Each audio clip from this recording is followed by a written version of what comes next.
You're listening to the Options Insider Radio Network, the home of the Options Podcast. For more quality options programs, visit theoptionsinsider.com or search for Options Insider Radio Network in your podcast provider of choice. Listeners can also access all of our programming through our mobile app available in the iTunes and Google Play stores. Select programs are also available via live stream at mixlr.com/options-insider.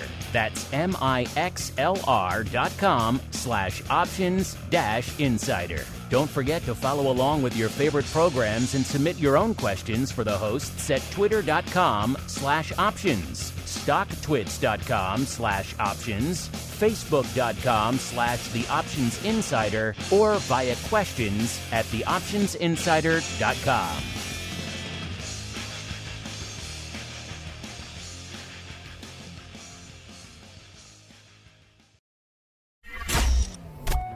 Bitcoin, Ether, Solana, Doge, and more. Cryptocurrencies and digital assets are taking the financial world by storm. This exploding market provides everything a savvy trader needs: volatility, volume, and liquidity, provided you know how to find it. That's where we come in.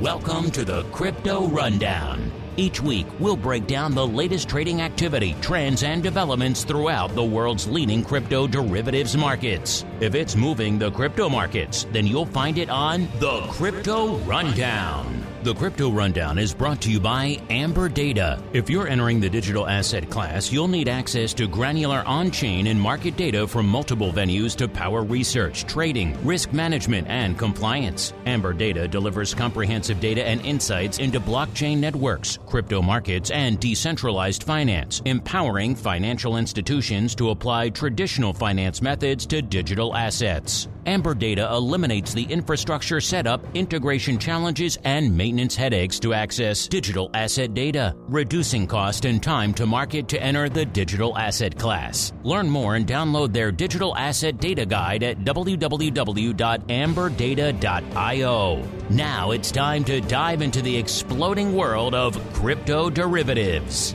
It's time for the Crypto Rundown. All right, everybody. That music means we are back once again. Time for the Crypto Rundown, the program here on the old Options Insider Radio Network, where we go a little bit beyond our traditional stomping grounds. Not going to talk your Apples or your VIX or your Tesla or your SPY options here. No, sir. This program is for your Bitcoins and your ETHs and your Solanas, all the fun that goes on there, the volatility, the skew, the OI, the interesting trades, and a whole bunch more. My name, of course, Mark Longo from the THE, optionsinsider.com, as well as from the network upon which so many of you are binging out there these days. Come at you a little bit later than our usual time. Still kicked off right during the peak of the Eclipse here in Chicago, listeners. So never let it be said that I am a heartless one to keep our producers from enjoying said eclipse, even if it wasn't really a full, total eclipse here in Chi-Town, more of a light partial, if you will. But fun stuff cooking out there. If you want fun stuff for yourselves, including a lot of fun stuff that dovetails into the world of crypto, then only one place to go, theoptionsinsider.com/pro. That's the place to go. Get awesome pro Q&As. You get my other fun early access and exclusives like the panel I did with our guest here today that we did back in January on the old STA conference, talking about all things crypto derivatives and options and everything else. I chat with the folks at SIBO recently from the FIA conference, options oddities every week, and a whole bunch more great giveaways. Just gave away the March Pro Trading Crate last week. Get your name in the hat now for the April crate. Theoptionsinsider.com/pro is the place to go. And speaking of my guest, I am joined once again for, let's call it his regular monthly check-in, by our old friend, Mr. Greg Magadini, now the Director of Derivatives over there at Amberdata. Mr. Greg, welcome back to the Crypto Rundown, sir. How goes your Eclipse Monday? You doing any Eclipse spotting in your neck of the woods? Hey, thanks for having me back on, Mark. No Eclipse spotting, actually, on my side. I don't think we actually get it out here. I'm still in the Pacific Northwest here, so I think I'm a little too far out. So no, I missed it, but that's all right. There's plenty of other stuff to look at in the market, so that's keeping me entertained. Unfortunately, you didn't miss much. A whole bunch of people right outside the studio here in Chi-Town looking up at the sun on the bridges everywhere. They all have their glasses. Not much happened, but you could say something. It got a little darker. It got a little bit darker. So is there eclipse going on right now, listeners, in the crypto markets? Let's find out together, shall we? A little bit of the old Bitcoin breakdown. It's time to explore the latest trending activity, trends, and developments across the world's leading crypto market. It's time for the Bitcoin Breakdown. All right, everybody, welcome to the Bitcoin Breakdown, the portion of the show where we do just that. We break down all the action in the world's leading digital asset. Yep, I'm talking about the big dog, which is Bitcoin. Is it an eclipse in the crypto markets right now? No, not at all. It is the opposite of an eclipse. It is full, bright sunshine. Bitcoin back north of that magical, mythical 70K level. In fact, as we kicked off the show, threatening to nip at 72,000, 71,902 when we commenced operations here, right during the height of said eclipse here. Last episode, 2 weeks ago, listen, of course, we were traveling on the program last week. So on our last episode, Bitcoin still north of the 70K level, 77.91. It did dip lower back on the 2nd of April. It broke the 70K level. A lot of hand wringing out there in the crypto space. All the hodlers starting to sweat. Got down to 65,457, but they need not sweat because, as we said, already back north of the 70K level. In fact, threatening 72,000. Mr. Greg, no eclipse by you, so you had plenty of time to focus on all this Bitcoin price action. What's catching your eye out there this week, sir? Yeah, absolutely. Well, obviously we got the halving coming up. So it's expected to be on April 20th. And so that's a nice kind of a fundamental catalyst for higher prices. And obviously making new all-time highs or flirting with new all-time highs is always kind of a bullish signal. And then last week we had the convenience of a little bit of a deleveraging in the market. The basis has been consistently above the 20% level. And so the pullback last week helped sort of clear out a little bit of excess leverage. So this gets us on a nice footing for, the going into the halving event. So I'm feeling like things are looking pretty good here. Interesting. Obviously a lot of people are talking about the halving out there. It seems like the last time we went through this dance, at least with ETH doing a little bit of an update there, it kind of came and went. It was a big non-event. In fact, I remember you and I talking about it on the show. Doesn't seem like it was that long ago, but it was a little bit ago now, Greg. And you were kind of a little disappointed. You thought it was maybe a bit of a non-event after all the build-up and all the positioning we saw. You think this halving, a lot of people are talking about, you think it's going to deliver from a volume and a liquidity and a vol perspective?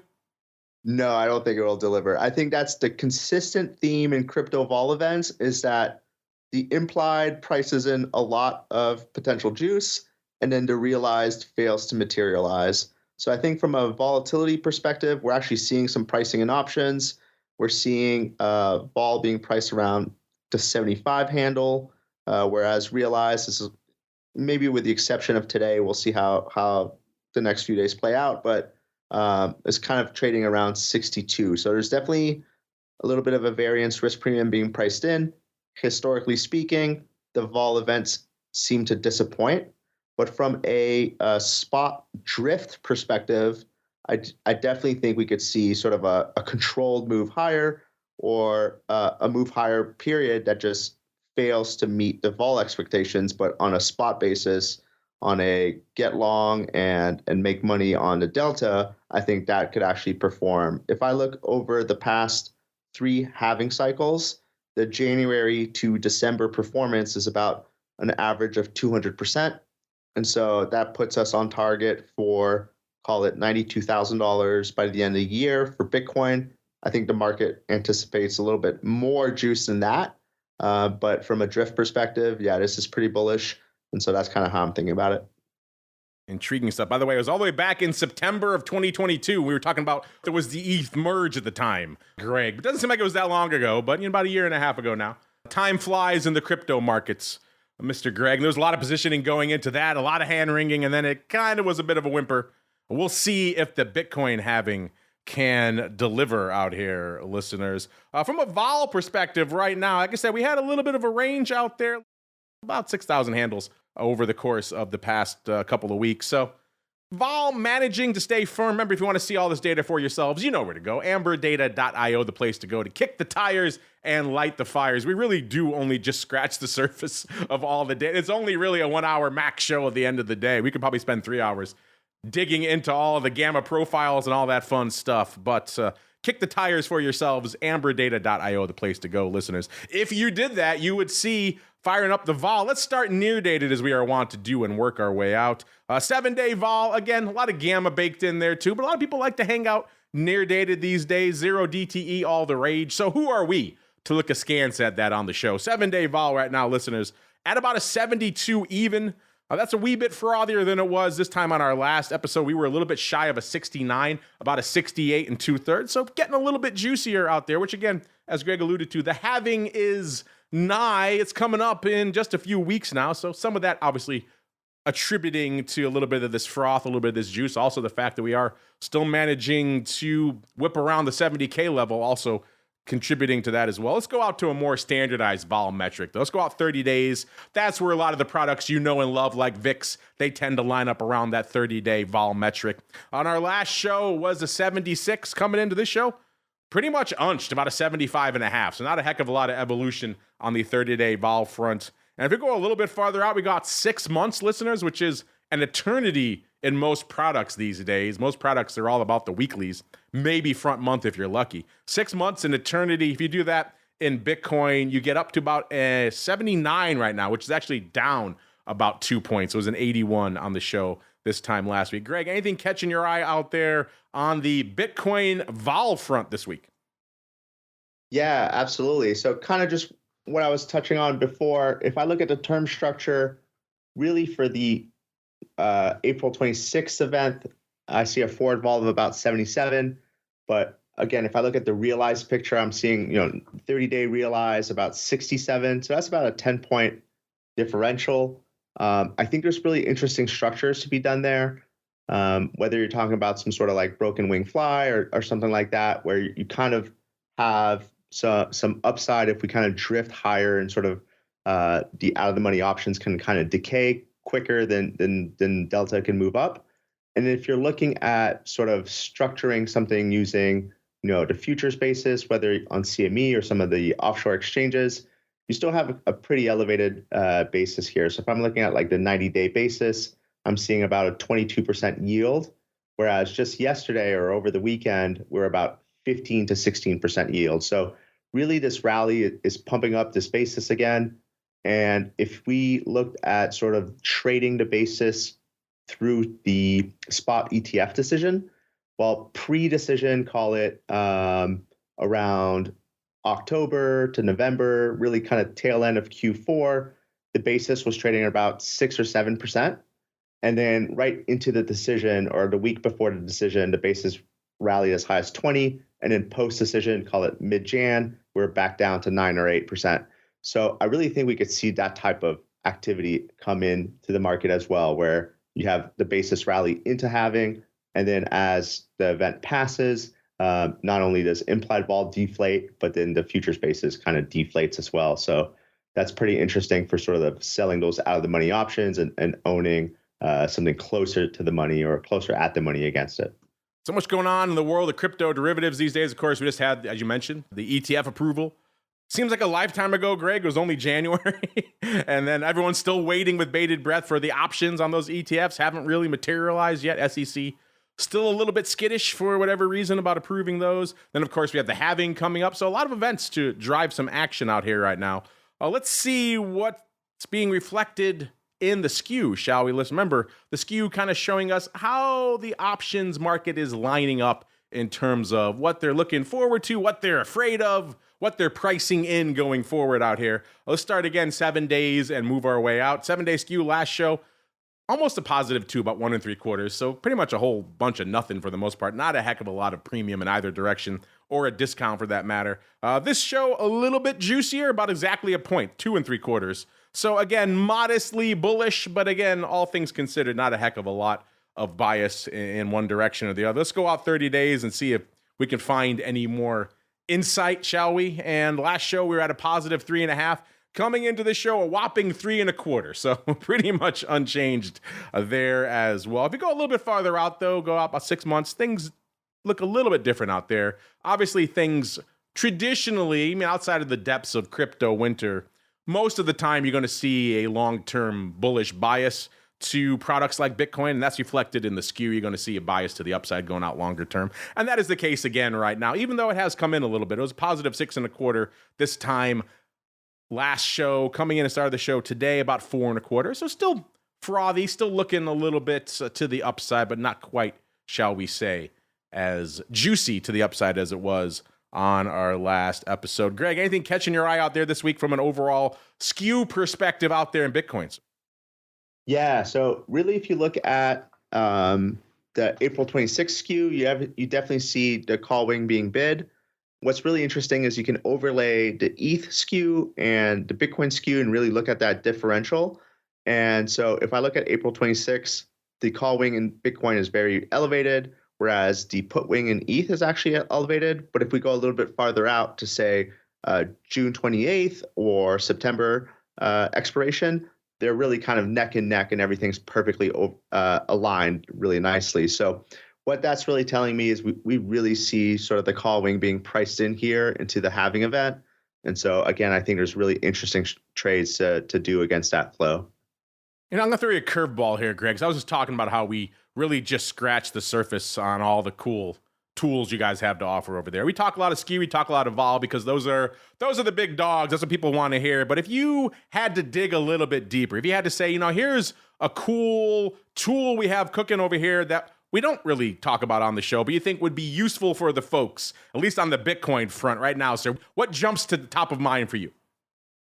Yeah, actually, so one of the things we're developing right now, which is really interesting, is we're doing fitted surfaces, so fitted SVI surfaces, which is really interesting because once you have like a appropriately calibrated fit, you can start pricing in non-standard options with like weird strike prices. Let's say you want to look at like $70,752, something like that. You can get good theoretical prices there. And then from there, what we're going to do is we're going to do calibrated surfaces or we're going to do volatility surfaces for altcoins that don't have listed markets against them.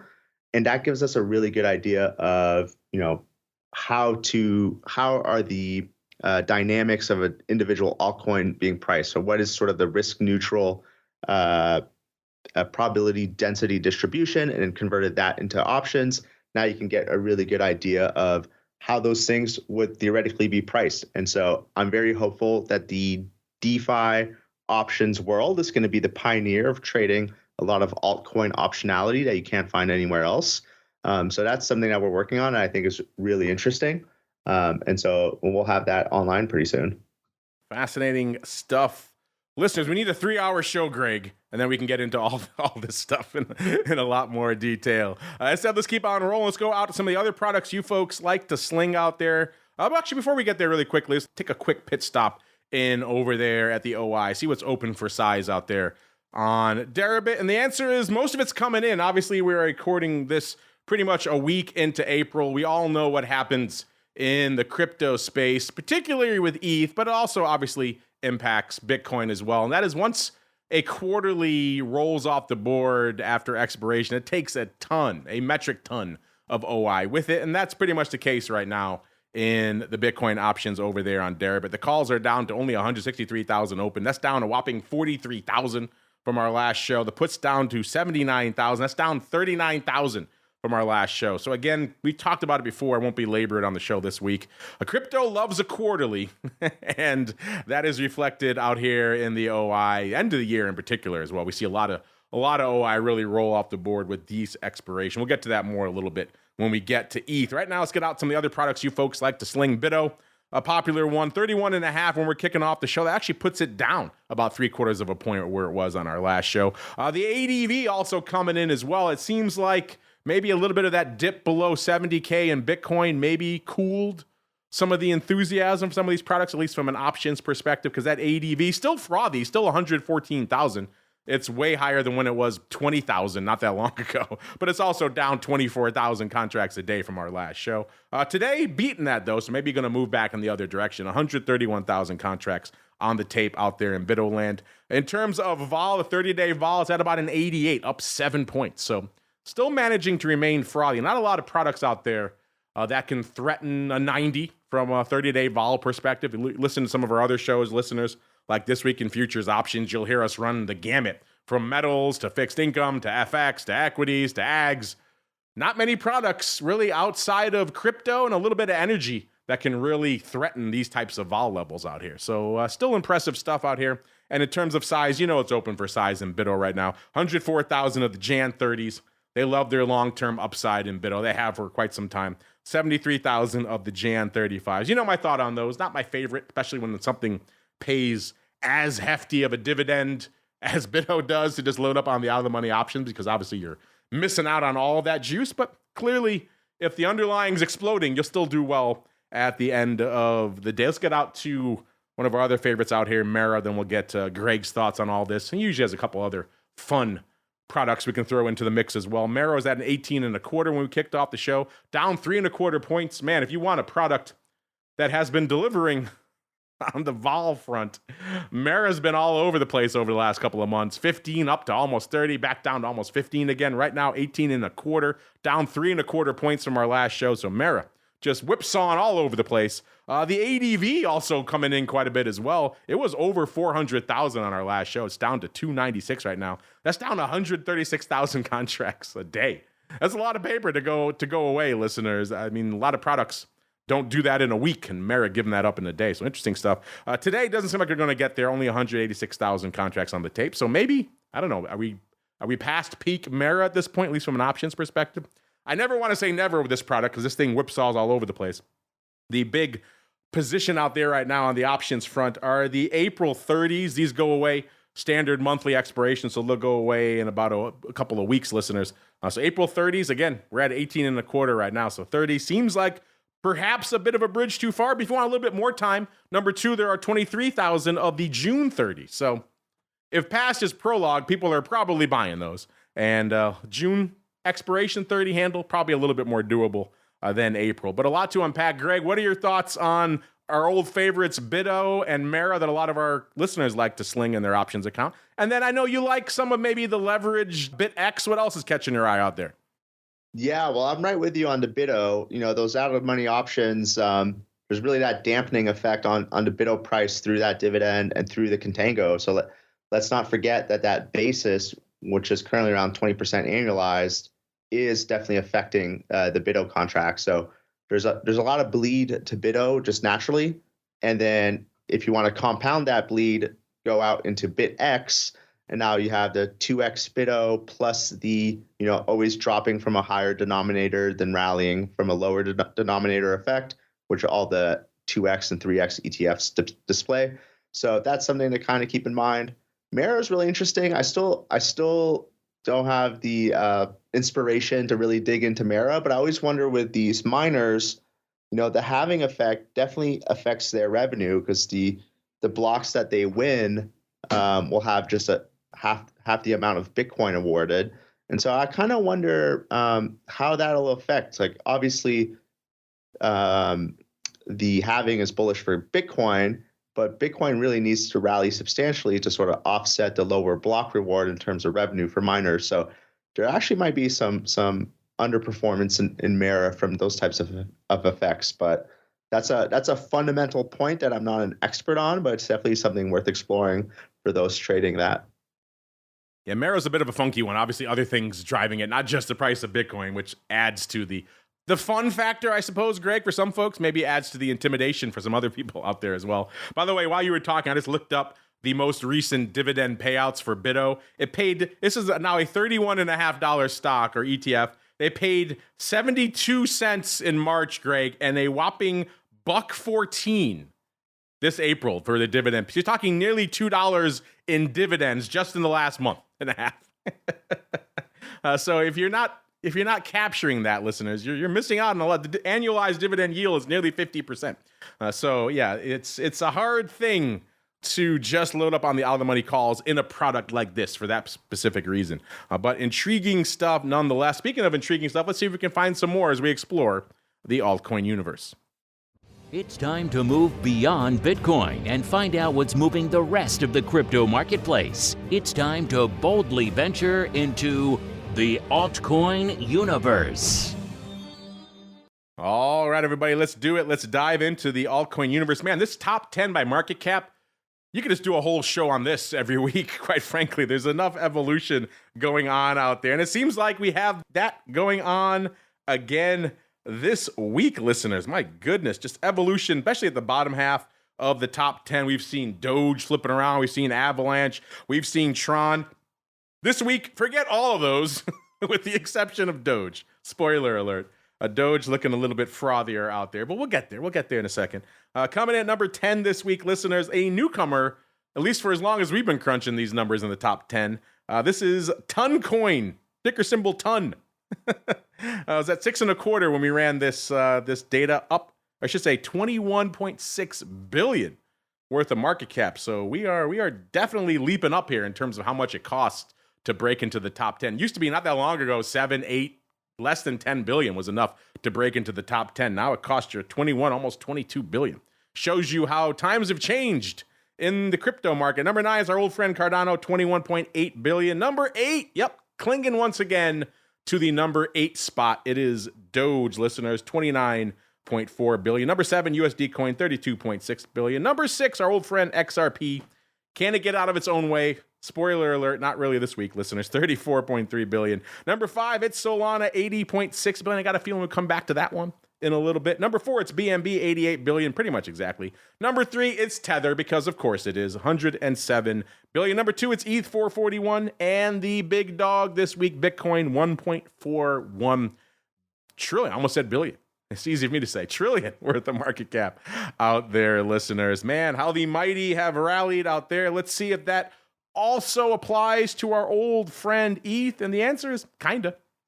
We're at 36.29 on our last show, 36.96 this week. So not even 70 handles to the upside when you compare it to Bitcoin. Looks a little bit calmer by comparison. If you expand that out to the end of our last show, though, listeners, things look a little bit more topsy-turvy. We got as low as about 32.82 on our last show, listeners. And then coming into, obviously, the high was pretty much this morning, almost 3,700. Pretty much right now as we kicked off the show, 36.96, the low coming last Tuesday, listeners. So intriguing stuff out there. Before we get into the vol and all that fun, listeners, Greg, what are your thoughts on the evolution of the top 10 from a market cap perspective? The bottom half of the top 10 has just been a slugfest over the last few months, watching all these projects and coins just fighting it out to make their way into the top 10. So what are your thoughts on these? And then B, what are your thoughts on our perennial number 2, ETH?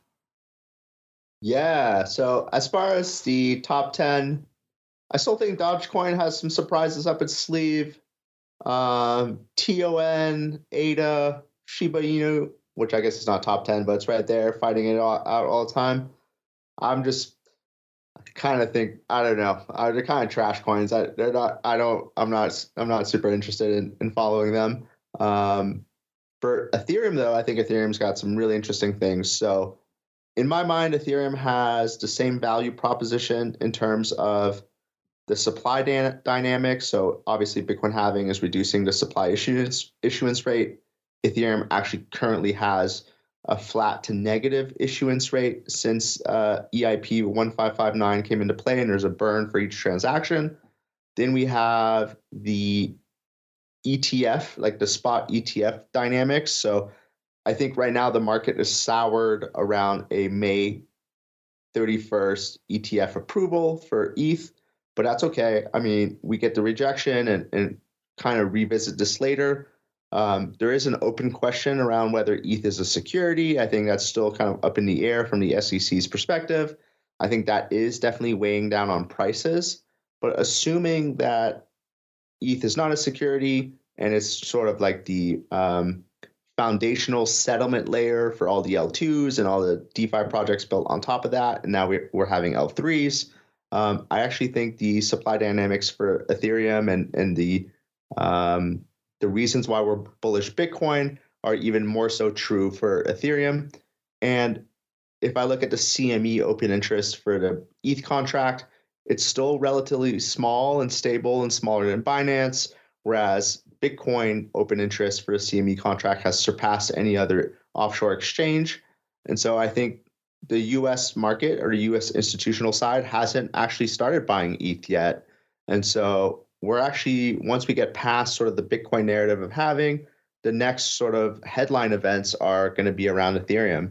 And so I think that's kind of an interesting play. And then once we get out into, say, ETHE, that Grayscale Ethereum Trust, that's trading at a pretty big discount right now, pricing in a failure of the spot ETF approval. There's some interesting stuff to be done there too.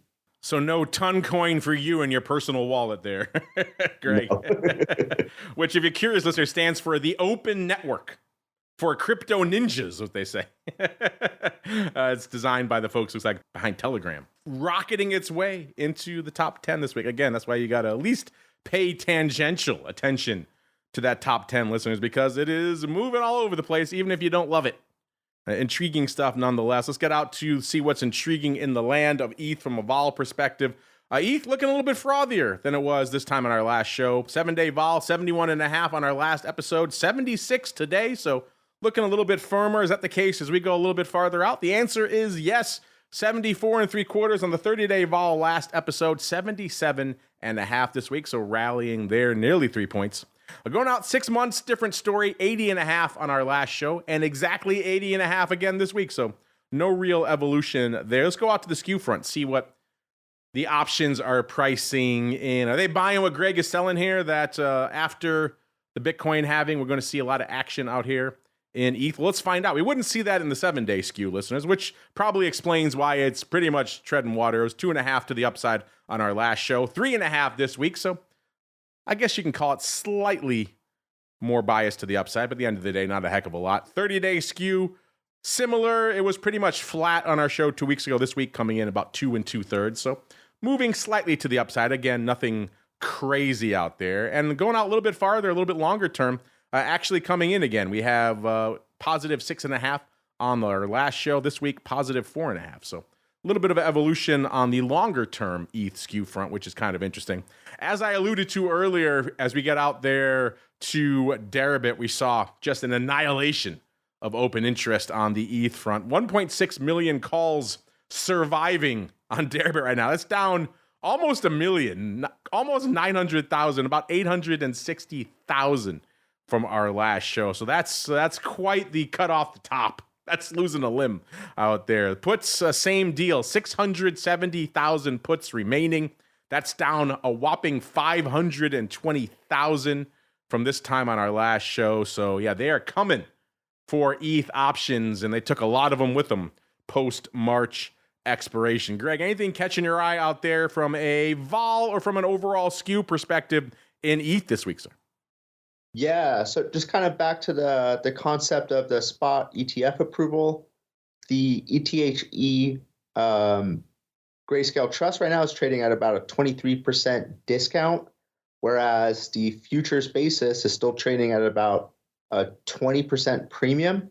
So if you're trying to trade the ETF approval or decision, there's a really interesting trade to be done there. You can buy ETHE in your brokerage, sell the CME futures against it, sort of on a dirty delta neutral basis. And I say dirty because those products can trade not in lockstep, but there's a 46% yield, annualized yield in that type of trade on an almost delta neutral basis. So that's a really interesting trade in my mind.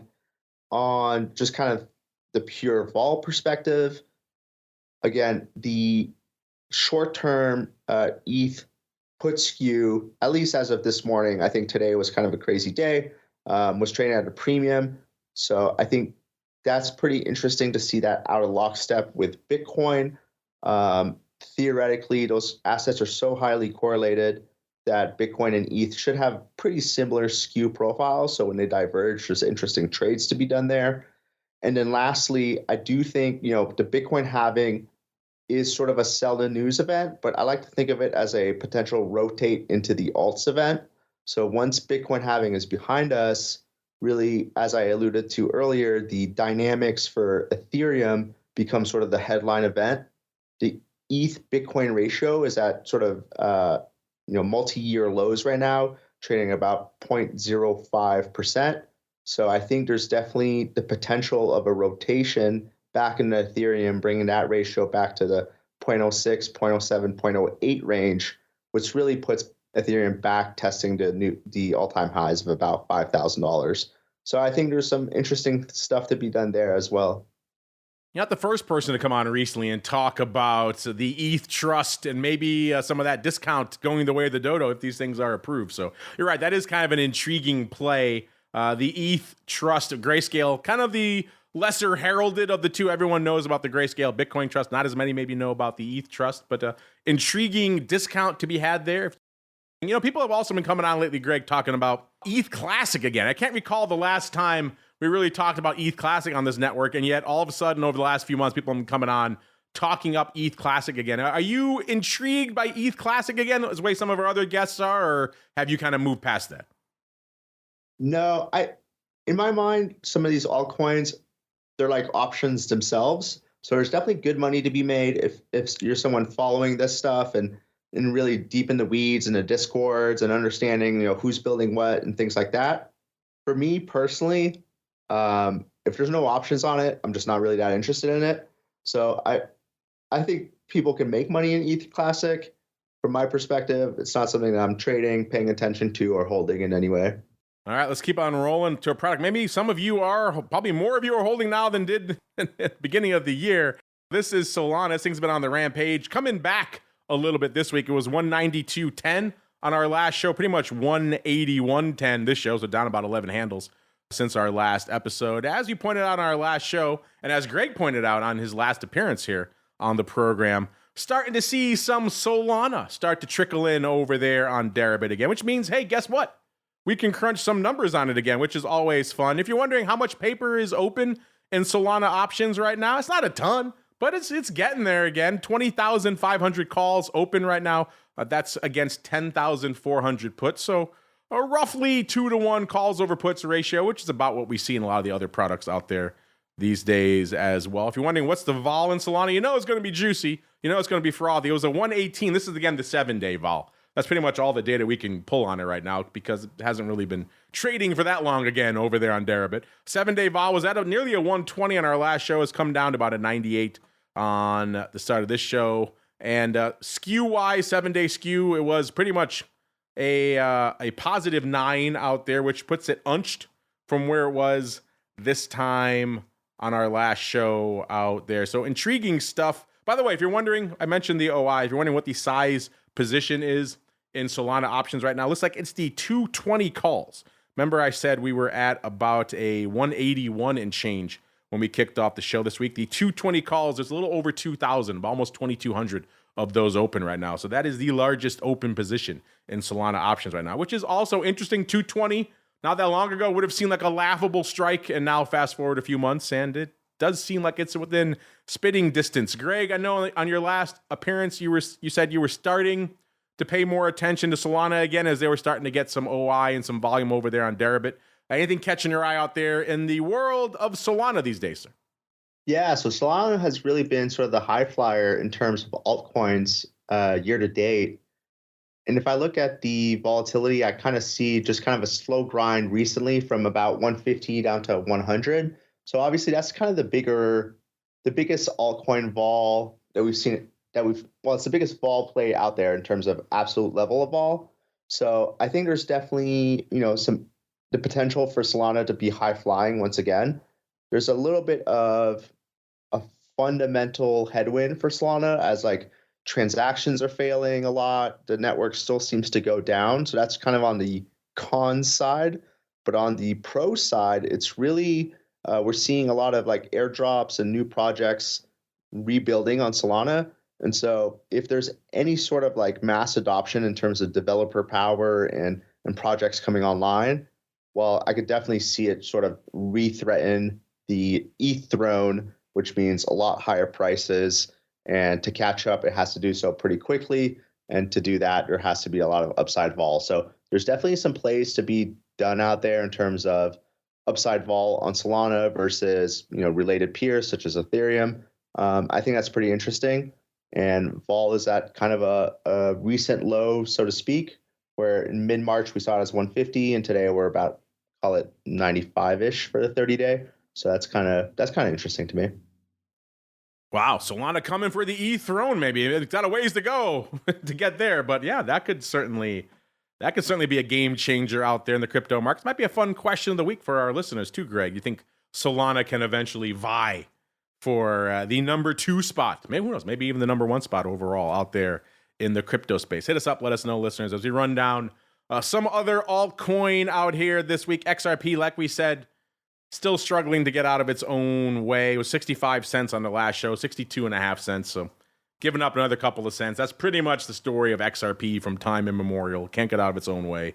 Dogecoin doing the opposite, though. 18.1 cents on the show last time. Almost 21 cents. So gaining a whopping 2 cents out there. Nothing to sneeze at. You're starting at a base of 18 cents. So nothing to sneeze at out there. Hence, it's clinging to the number 8 spot. Litecoin having a nice week. 90 and about 2/3 on our last episode. 103 and about 3/4 on the start of this show. So right around 13 handles to the upside. Cardano giving up some of the go. 66 cents last episode. 61 cents this week. Polkadot 9 3/4 last episode. $9 even this week. So giving up about 3/4 of a buck. And everyone's favorite Shiba Inu, pretty much treading water. It was a whopping million zeros, 2966. This week it is a 2881. Before we roll out of the altcoin universe, Greg, you always have a couple intriguing altcoin in your back pocket. Anything you want to share with the folks this week? Yeah, so I think from just kind of a speculative standing, and this is not an altcoin play, but this is kind of like an airdrop eligibility play. So I really think the Coinbase wallet makes sense to download. So that's kind of like a MetaMask competitor. I think it makes a lot of sense to have that's typically a EVM, so like Ethereum based wallet. It makes a lot of sense to have money on Base, which is also an Ethereum L2. So I think using Base, using protocols on Base, typically that would be something that would make you eligible for an airdrop if Coinbase ever does an airdrop, which who knows, but the cost if you're wrong and nothing happens is basically zero. And if something does happen, that's kind of an interesting play. I also think using MetaMask and using sort of their wallets and swap functions, MetaMask recently launched a portfolio tool. I would definitely recommend using that. I do think, Consensus, which is one of the biggest investors in the Ethereum space, is one of the major shareholders in MetaMask. I wouldn't be surprised that we get a MetaMask airdrop at some point. And then another project, DeFi Llama, which is a sort of an aggregator in terms of DeFi projects. They recently launched a swap function. I think using that potentially makes you eligible for airdrop if they ever do one. Again, I'm not sure that we'll get airdrops across these projects, but there's a lot of positive expected value to just using projects, using chains, things like that, and you're not really taking much risk, if any risk at all. So that's what I'd highly, be engaged or urge listeners to look into. DeFi Llama. I love it, listeners. And let's see what you folks love, a little bit of your crypto questions. You've got questions about crypto. Who doesn't? It's time to find out the answers to your crypto questions. All right, everybody, welcome to the crypto questions. This week, we're actually going to pay off a question that was asked during our last episode, which was quite simply, Q1 was drawing to a close at the time. We said, which market segment are you the most excited about? Excited could be anything. Usually it means potential for upside, but you can define excited however you like. We gave you 3 choices and the infamous other: equities, crypto, volatility, or other. A lot of you chose other as fixed income, so a lot of write-ins for the treasuries out there. But actually, Greg, what took it was volatility, 43.3%. So a lot of our audience liking themselves a little bit of vol right now, which is kind of interesting. What are you up to? Are you speccing to the upside in products like VIX? Are you playing the infamous erosion trade, which is getting a little bit more difficult? But hey, never know. You can always pick up those pennies over and over again, or maybe something else. Hit us up, let us know. But number 2, Greg, very germane to this show, was crypto with 30%. So 30% of our audience saying they're most excited about the potential for the crypto market over the rest of the year. Equities coming in a distant third. Only 20% of you are as excited about equities for the rest of the year, which is kind of fascinating. And again, 6.7% choosing other, which I know a lot of you wrote in for fixed income. So Greg, does that surprise you that fully pretty much a third of our audience is most excited for crypto going forward? I think that makes a lot of sense. It's just more of a fair playing field in my mind. It's still a developing market, and there's a lot of edge to be had, and a lot of the most knowledgeable people in crypto are people who've learned on their own and spent their own time and are, by all traditional metrics, retail investors, but they know more than anyone else, including the big banks who are kind of behind the curve on this one. So I think it is the most interesting market. All right, we'll have to leave it there, listeners. Hope you're having a good start to your trading week. Remember, stay tuned to the network for all the rest of the great content we have coming at you. I know a lot of you listening to this program still newer to the world of options, so if you're intrigued, you have questions, of course, you check out our pro Q&As on theoptionsinsider.com/pro. You should also be checking out some of our basic educational content like Options Bootcamp, Options Playbook Radio, literally hundreds of episodes of those shows that you could download and enjoy on your own schedule, and really will get you up to speed with a lot of the terms that we're bandying about on this show all the time, like skew and volatility and term structure and all these other fun things that we say here all the time.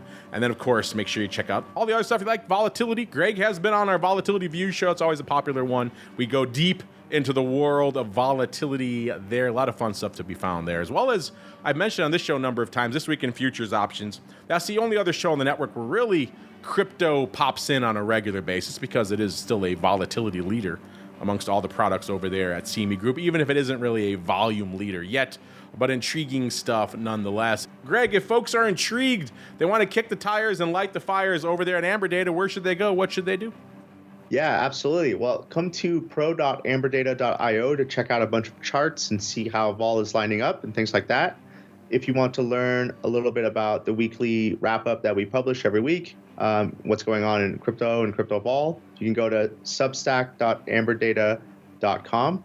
And then finally, if you want to just check out some tutorials or just some educational content online, we have a YouTube channel, and that's Amberdata Derivatives.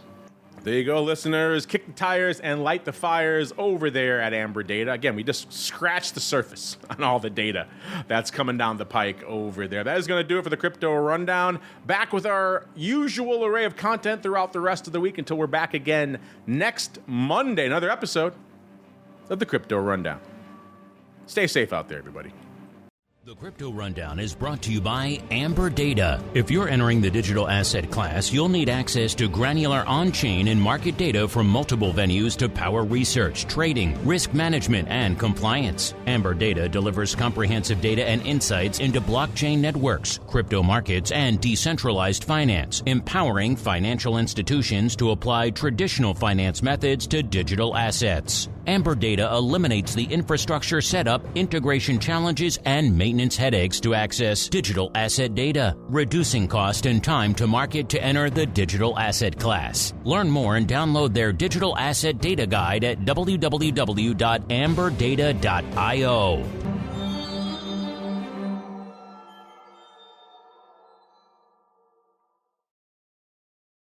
You're listening to the Options Insider Radio Network, the home of the Options Podcast. For more quality options programs, visit theoptionsinsider.com or search for Options Insider Radio Network in your podcast provider of choice. Listeners can also access all of our programming through our mobile app available in the iTunes and Google Play stores. Select programs are also available via live stream at mixlr.com/options-insider.